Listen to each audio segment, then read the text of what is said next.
యేసు పరిశుద్ధ నామంన అందరికీ శుభములు తెలుపుచు మరి నూతన సంవత్సరంలో మరలా ఈ దినమున బైబిల్లోని బంగారు మాటలు మాట్లాడుకోవడానికి ప్రభు కృప చూపినారు.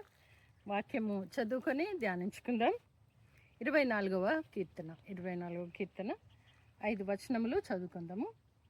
భూమియు దాని సంపూర్ణతయు లోకమును దాని నివాసులను యెహోవాయే. ఆయన సముద్రముల మీద దానికి పునాది వేశాను, ప్రవాహ జలముల మీద దానిని స్థిరపరచను. యెహోవా పర్వతమునకు ఎక్కదగిన వాడెవడు? ఆయన పరిశుద్ధ స్థలములలో నివసింపదగిన వాడెవడు? వ్యర్థమైన దాని యందు మనసు పెట్టకయు, కపటముగా ప్రమాణము చేయకయు, నిర్దోషమైన చేతులను శుద్ధమైన హృదయమును కలిగి ఉండువాడే. వాడు యెహోవా వలన ఆశీర్వాదము నొందును, తన రక్షకుడైన దేవుని వలన నీతిమత్వము నొందును. ఆయన ఆశ్రయించువారు యాకోబు దేవా, నీ సన్నిధిని వెదుకువారు అట్టివారే. ఈరోజు మనం బైబిల్లోని బంగారు మాటగా చూస్తున్నాం. ఏంటంటే దేవుని ఆశీర్వాదం నొందుట ఎలా, దేవుని ఆశీర్వాదం నొందుట ఎలా అని చూస్తే మొదటి వచనం చూస్తే, భూమియు దాని సంపూర్ణతయు లోకమును దాని నివాసులను యెహోవాయే. నిజంగానే మనమందరం ఈ లోకంలో సృష్టించబడినామనంటే దేవుని పోలిక చొప్పున ఆయన స్వరూపమందు మనం సృష్టింపబడినాం. అంతేకాకుండా ఈ భూమియు దాని సంపూర్ణతయు అంతయు కూడా దేవునివే. అవి మనం సొంతం చేసుకొని ఇది నాది నాది అని చెప్తుంటాం. కానీ ఇక్కడ వాక్యము నీతో నాతో ఏం మాట్లాడుతుందంటే, భూమియు దాని సంపూర్ణతయు లోకమును అని అంటే లోకంలో ఉన్న నివాసులను, లోకమును, ఈ భూలోకము అని మనం అంటుంటాం. మరి భూలోకంలో ఉన్న నివాసులందరూ కూడా యెహోవాయే. ఎప్పుడైనా మనం గమనించామా? నేను యెహోవా బిడ్డను, నేను దేవాతి దేవుని బిడ్డను. ఎందుకంటే ఆయన పోలిక, ఆయన స్వరూపం చేత సృష్టింపబడిన మనము ఆయన సొత్తు అని చెప్పుకోవడము మనం ధర్మశాస్త్రంలో చూస్తాం చాలాసార్లు. మీరు నా ప్రజలు నా సొత్తు అని చెప్పడం వింటుంటాం. మరి ఇక్కడ చూస్తే భూమియు దాని సంపూర్ణత అంతా కూడా యెహోవాయే, లోకమును దాని నివాసులను యెహోవాయే. ఆయన సముద్రముల మీద దానికి పునాది వేసెను.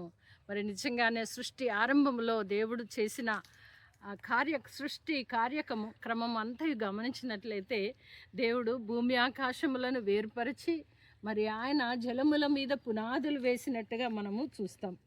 అంతేకాకుండా ప్రవాహ జలముల మీద దేవాతి దేవుడు స్థిరపరిచినట్లుగా చూస్తుంటున్నాం. జల ప్రవాహముల మీద మరి దేవుడు స్థిరపరిచినాడు. యెహోవా పర్వతమునకు ఎక్కదగిన వాడెవడు? ఆ దేవాతి దేవుని వరకు మనము ఎక్కదగినామా లేదా అనే విషయాన్ని కూడా మనం చూడాలి.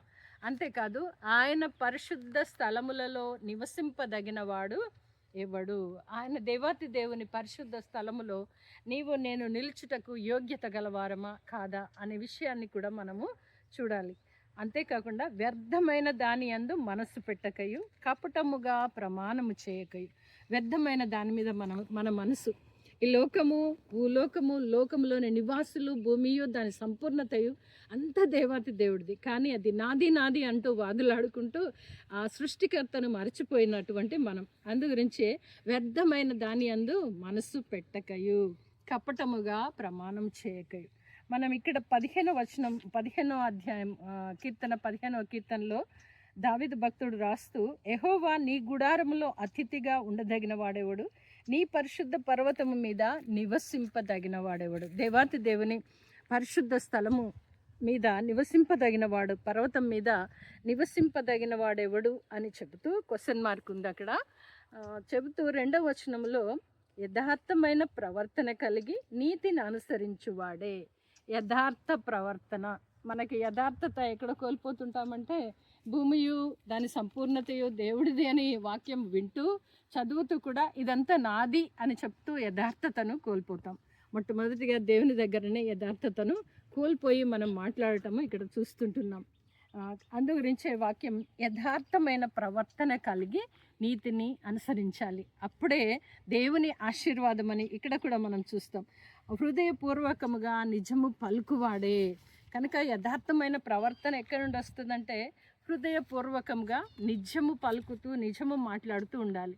నిజము పలకాలి, నిజము మాట్లాడాలి అని అంటే భూమియు దాని సంపూర్ణతయు దేవాతి దేవునియే, లోకము నివాసులు అంటే నేను నీవు మనమందరం కూడా దేవాతి దేవుని సొత్తై ఉన్నాము, కానీ మనం అది గ్రహించక ఉంటున్నాం. అందుకే ఇక్కడ 15వ వచనం అధ్యాయంలో కూడా 15వ కీర్తనలో కూడా చూసాము, ఆయన పరిశుద్ధ పర్వతంలో నివసింపదగిన వాడేవుడని. ఇక్కడ 24వ కీర్తనలో చూస్తే ఆయన పరిశుద్ధ స్థలములో నివసింపదగిన వాడేవాడు అని అంటే ఎవరు అని చూస్తే 15వ కీర్తనలేమో యథార్థమైన ప్రవర్తన కలిగి నీతిని అనుసరించాలి అని చూసాము.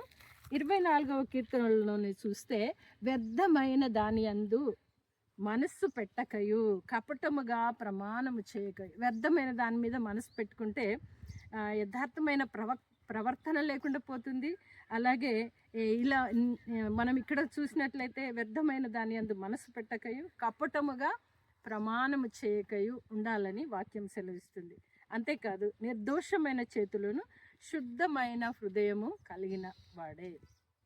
మనం చూసాం ఎవరు అని అంటే వ్యర్థమైన దాని అందు మనసు పెట్టొద్దు, కపటముగా ప్రమాణము చేయకయు నిర్దోషమైన చేతులను శుద్ధమైన హృదయము కలిగి ఉండువాడే. అంటే దేవాతి దేవుని దగ్గర మనం ఎలా ఉండాలటంటే నిర్దోషమైన చేతులు, శుద్ధమైన హృదయం.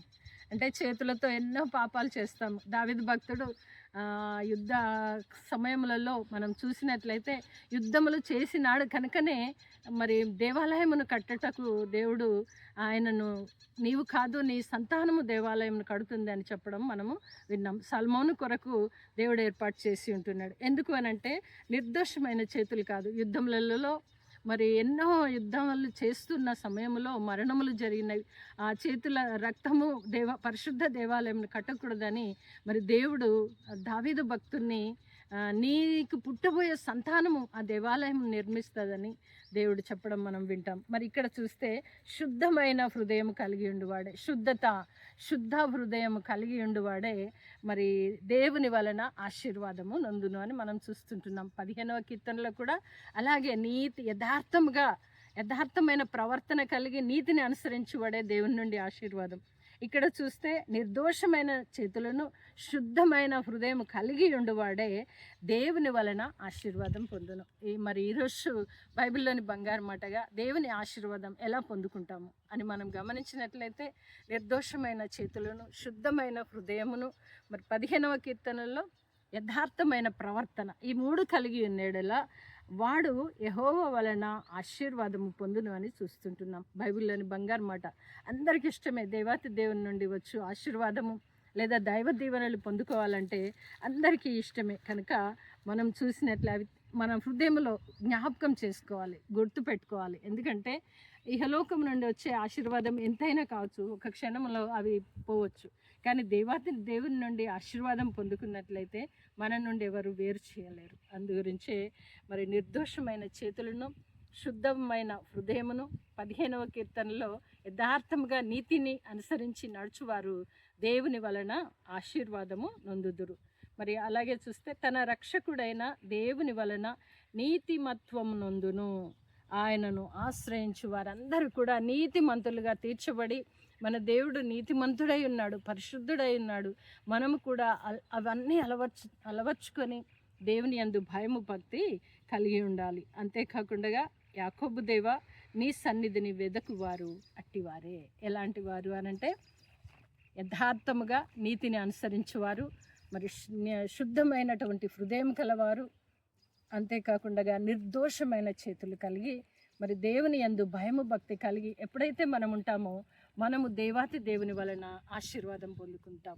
ఆశీర్వాదం అనగా అందరికి ఇష్టం కాబట్టి మరి కొద్ది మాటలు బైబిల్లోని బంగారు మాటగా మరి దేవుని వలన ఆశీర్వాదం నొందుట ఏంటి అనేది మనం చూసాము.